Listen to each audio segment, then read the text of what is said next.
Hello and welcome to Game Day from the UK, another Miami Heat UK live streaming show tonight to preview the game against the Chicago Bulls on a back-to-back. Well, not a back-to-back, but the second time we played them in a couple of nights. We'll get into that in a minute. First of all, as always, welcome to my stream team at full strength tonight.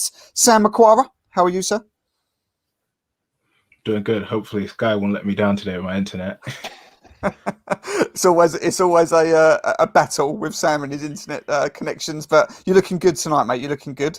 John Jablonka, how are you? Thank you. Doing better because at least we won this time. This is it. This is it. Yes, this is true. And Danny Ronaldo, how are you, mate? Yeah, all good, mate. Excellent stuff. Yeah, missed you last time, Danny, but good to have you back today. Before we come on to, we always recap the last game, but we didn't stream the preview of the Bulls game because we couldn't get together. But I want to come on to the game before that quickly, just touch on it. The Atlanta Hawks defeat, because we didn't get to speak about this. So before we get into some positive stuff, I want to go and just get the negatives out the way. Danny, you missed our stream last time, but the Hawks' defeat was arguably the worst of the season. To lose to them, missing everyone, basically everyone, and the Heat at full strength. Does that go down as the worst defeat of the season, or is that still with Timberwolves or Pistons or any of those? Or are we putting the Hawks' defeat as the worst? I don't know. There's plenty to choose from. It's up there with top three worst of this season for sure. It's just another one of those situations, right, where we've been talking about it all season, where the Miami Heat play down to their opponent every single game. And this was a gimme win, and they took it for granted. So, it was just, there was no effort, lack on both sides of the floor, defense and offense. And it's just the same old story we've been singing all year, really. Yeah, it's difficult to argue against that, isn't it, John? It's the same thing as Danny just said there, playing down to your opponents. That was, I mean, look, you should never walk into an NBA arena thinking you've got to win. That's not what NBA basketball is about. That's not what competitive sport is about, especially at the highest level. And it really, really stunk of that, because that's not what the Heat are about. They've never had that culture with them. And that was the perfect example of doing exactly that. There was no excuse for not winning that game, was there? No. And when you say like which one was the worst loss, the one we lost to Warriors, we got beat by Curry, or the Wolves got beat by Towns, but we got beat by Bogdanovic and Kevin Huerter. So I don't know how you... And Goodwin as well. He was just getting to the rim whenever he wanted. I think, losing to them kind of guys, just you can't lose like that.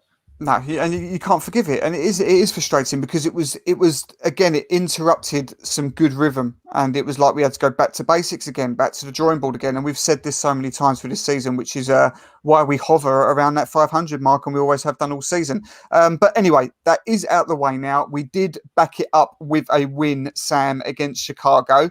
But it wasn't a win that you would want to. You really felt like celebrating. It was a blowout that ended up being ridiculously close, 2 nail biting, 2 tense for all of our liking. It should never have come to that, should it?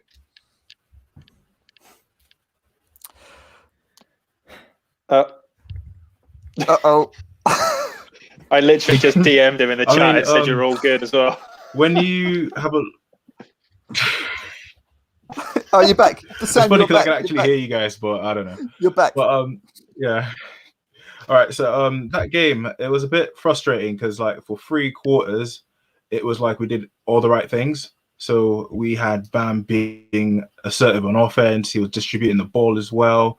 Duncan Robinson shooting the lights out. We got fantastic defense from pretty much anyone who was on the court for like 3 quarters. Kendrick Nunn was playing a fantastic game as well, and it seems like we just let our foot off the tip of the pedal in the 4th quarter, really. But at this point, I'll take a win. I mean, we shouldn't be winning games like this at this point of the season, but as long as it's a win right now. Yeah, and that is the main point. It is one of them. I struggled with the game on the whatever night it was, Saturday night. I had to rewatch it next morning because I was sort of falling asleep far too often during the game, so I didn't really absorb a lot of the game. So I watched it again Sunday morning, and as I said, it's a win. You take those wins. It was a crap win. It was one of them wins that you will never remember. You shouldn't be celebrating, but at this point of the season, where wins mean everything is so tight. You take it 100%, and that's all that matters. Some positives from that, Danny, was that we got 4 players in the 20s for points in that game. So that's something that, you know, that's a good sign. But on the other hand, the bench is looking rocky at the moment. 17 points we scored against the Bulls. That was we only scored 21 points against the Hawks the game before. So production off the bench isn't looking good. In fact, we was massively outscored against Atlanta in that defeat on the bench. So although it's good to see that we're getting some big points for some good players, that's something that maybe needs addressing, isn't it? Yeah, especially this far into the season. You would hope that you're getting that good production off the bench, because you're going to rely on those sort of that 9-man rotation, 10-man rotation in the playoffs. And if your bench aren't performing, then you're going to struggle. So, and also, the fact that we're sort of relying on guys that aren't very reliable to win these games is also a concern. For instance, I'm loving what I'm seeing from Kendrick Nunn, for example, but he's unreliable, and you're not going to get production like that from him every night. The same with Duncan Robinson; he's been up and down all season, and it feels like we need an amazing game from all these guys. I know I'm going off the conversation here about the bench, but just the fact that you have to get these incredible games from these guys every single night just in order to scrape by a team like Chicago at this point of the season is a real concern. So yeah, I'm not really sure what needs to be fixed, but I think something needs to happen. Something needs to change in that locker room, I think. That's a fair comment. John, on the back of that, when you look at the fact that we've all campaign, we've been saying about this depth and how important it's going to be during the COVID season. When you see that you've got players that need to be the next man up, like, for example, a Gabe Vincent, I sort of shouted him out when we saw that Tyler Hero was going to be missing, etc., that this is another chance for him to prove his point that he can have some solid minutes amongst this rotation.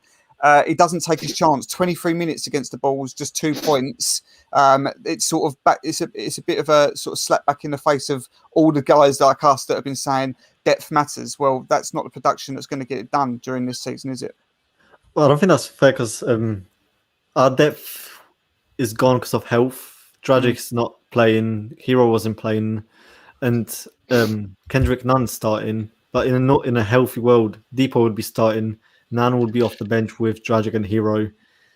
And even though Gabe has been decent sometimes, he's a G League for a reason, and he shouldn't be getting 23 minutes. So it's not his fault that he hasn't, or Struce's, that they haven't gave up the production that we needed, because we never expected them to do that on a regular nightly basis. But that's what they need to do, because Dragic can't stay healthy and Hero's got problems as well. Yeah. No, okay, that is a fair point. Just moving on a little bit, we'll come on to obviously tonight's game against the Bulls. It's sort of the conversation is just going to carry on basically with this, because it's a back-to-back against the same team. But there's been a bit of chat today in the last day or so, Sam, about Oladipo and if he comes back, which we really hope he does. But if he comes back, do we ease him in to the lineup, or do we expect him to just come straight back in? I'd say it depends on his fitness. It probably will be like a fitness sort of thing, trying to ease him back into game fitness, to be precise.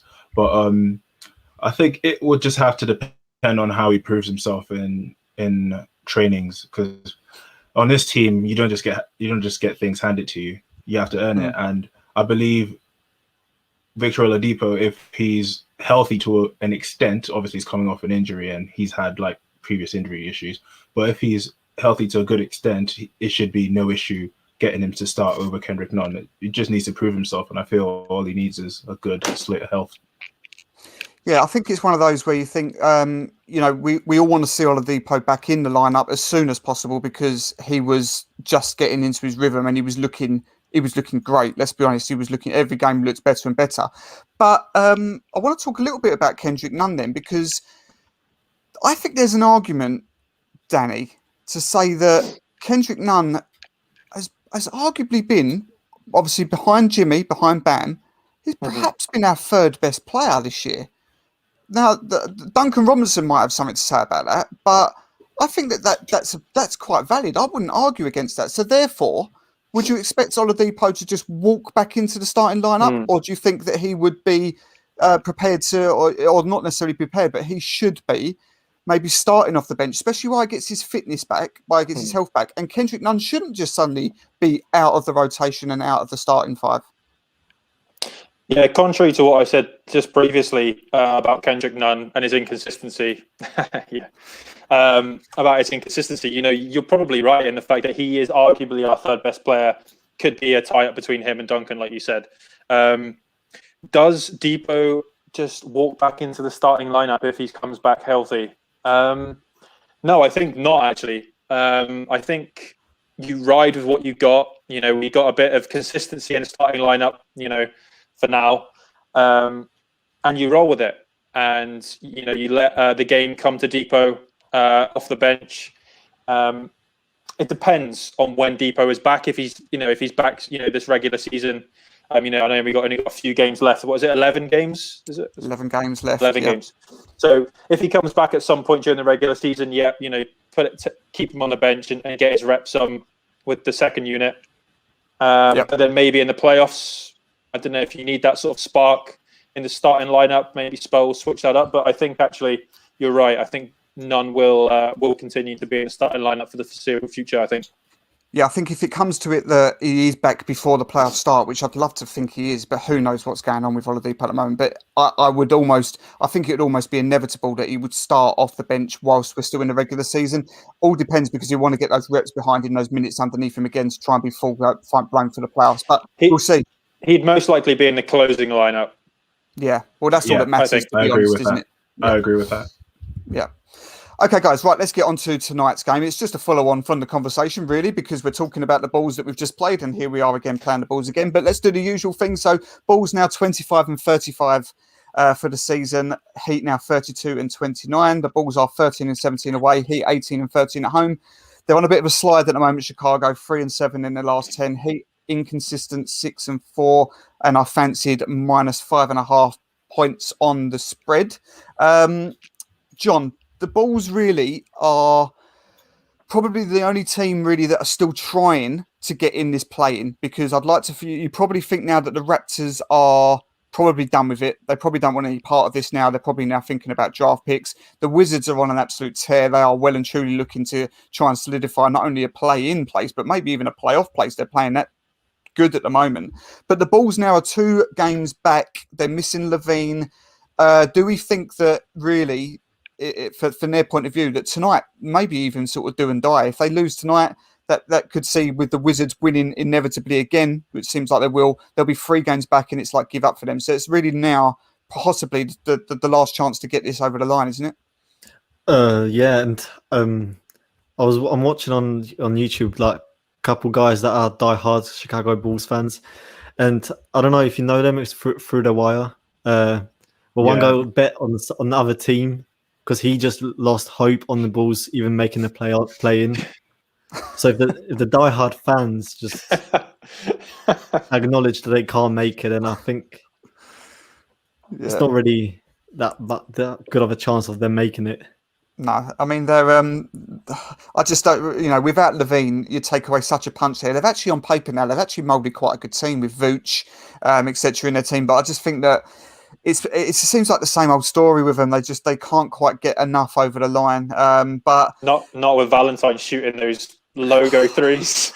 What was that? I mean, Such a great moment. So What was he great. doing? What was he doing? It was just. I mean, did you hear their commentary, by the way? Yeah, so I Oh was my God. I was listening to their commentary. I didn't have the Al Bally Sports, so that was hilarious. It was brilliant. Oh man, just I couldn't believe it. I was just astounded by it. Sam, a little bit of a positive here for the Heat because despite it feeling a little bit downbeat because of that terrible loss, the Heat have still won 4 of their last 5. And if we win tonight, which we should win tonight, we're actually 4 games above 500, which ties our best record of the season. So there's things to be positive about here.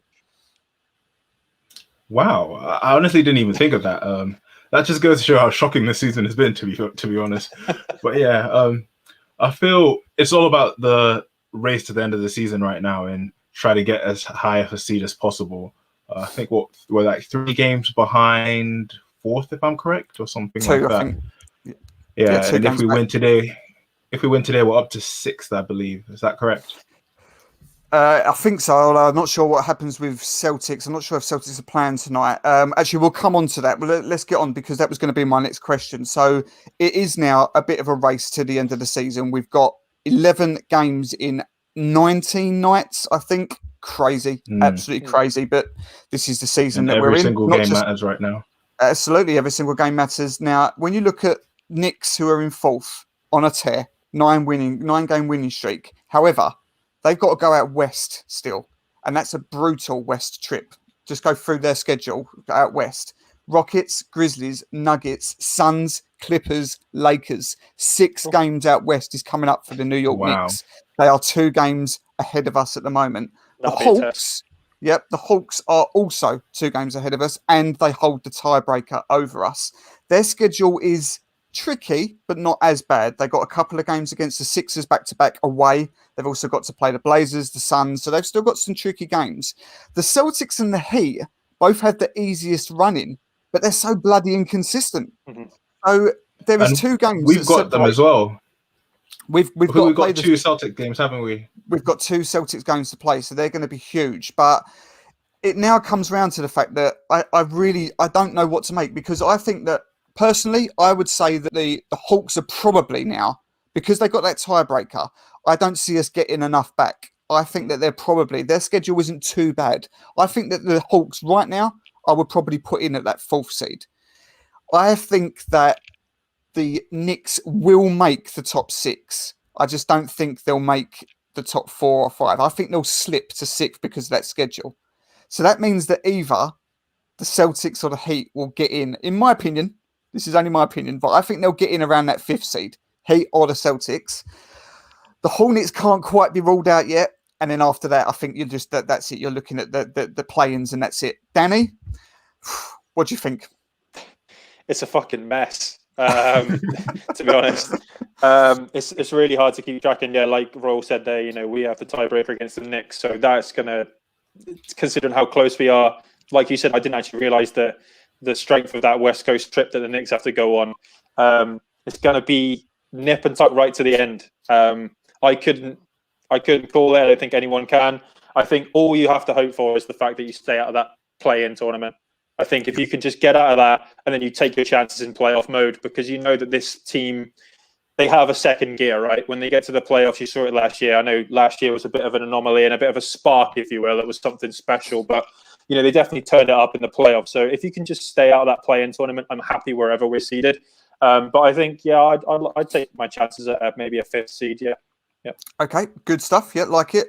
Same sort of question to you, John. Your thoughts on this? Do we think that the top 6, maybe that 5th place would be better? I mean, to be honest, the 5th seed is what you want. I think 4th may be out of reach. 5th seed is what you want because you're then playing the 4th team. I mean, we talk about getting that 6th like it's really important because you missed the play-in tournament, but then you're going to end up playing the Bucks or maybe even the Sixers at the moment, who are on a 4-game losing streak. That's not ideal for a first round. What are your thoughts on this? Do you think that we can get 5th or better? Or me or sorry, to you, John. Sorry. This kind of reminds me of the 2017 season where we could win most of the games and lose on a tiebreaker to like Hawks. If they are like 5th, and then we win almost all the games, and then we lose to them and become 6 and then play the Bucks. Mm. I don't think we can get 4. I don't. No. Bring on the 5th and Bucks. 6th, though. Bring on the Bucks. I'll take the Bucks. Okay. I think I'm a bit too optimistic because I think we could actually reach for 4th. I feel the Knicks and I love Sam. No. I love Sam. He's the most Terrible. optimistic guy. I love him. honestly, Sam's 'cause I feel the still Knicks- looking. Sam is still looking at the league standings and thinking, "Oh, we're only 9.5 games away from top seed." With, Yeah, exactly. No. No, I'm not that bad, but I feel like the Knicks and the Hawks really do have it bad, and I'm struggling Yeah. to see how they make it out of it. I feel the Celtics and the Heat will definitely improve, but the Knicks and the Hawks, especially the Knicks, because they've been running on a high for the past 2 weeks now. It's got to come crashing down at some point. Well, Right? this is what we keep saying, and yet here they are. They're still winning True. every Good single point. game. But I don't Very see good them point. getting through. I don't see them getting through that West Coast trip unscathed. I think they will have a losing record through that 6 games. So it's tough. I mean, the main thing obviously is to avoid the play-in because I don't want any part of that. And to be honest, even just if you get through the play-in, you've got the privilege of them playing probably the Sixers or the Nets. So it's shit. It's a shit situation. We need really to go for that 4th or 5th. Now, let's say that we do. Let's quickly, before we come on to our last bit, which is always the predictions. Danny, let's say we get that 5th spot, and we're all sort of saying that we're maybe agreeing that the Hawks will nail the 4th. That's a pretty brutal series because they're 2 clashes of styles. I think Heat v Hawks. Would you fancy that? We said last time I was on the show when we played the Hawks, even though I don't know did we know at the time? I don't think we did know at the time that Trey wasn't going to be playing or everyone was going to be out. But we were talking, we were saying that we don't particularly like that matchup, and I just think they're a bit too quick. And I mean, well, to be honest, you saw what they did to us without any of their players, right? I mean, I know that was us kind of playing down to the competition, like we said before, but it seems like we don't really particularly match up with them well. It's not a great series. You just hope that, like I said before, if you go into playoff mode, you're gonna win these games. You hope to win these games. So, I'm not particularly liking that, to be honest. No. Yeah. No, I mean, this is what I mean. I'm sitting here listening to you here thinking, I'm not too sure about this matchup. And you think, well, every team that we could possibly play against, if we finish 6th, we're going to have the Bucks probably. If we get in the play-in, we've got to get through that. Then we've got to play the Nets or the Sixers. John, any sort of matchup here that you would prefer if you could choose one? If I could choose, I would want the Knicks in the first round. But then if it's the Hawks, Nate McMillan's coaching, and Spa already got him fired once. Yeah, this is true. This is true. Nice. I like it, John. Awesome. I'd rather have Hawks, Knicks. I think I said that once in the chat. I'd rather have Knicks, Hawks, then Bucks in the first round. Yeah, I'd rather have Knicks, Bucks, Hawks.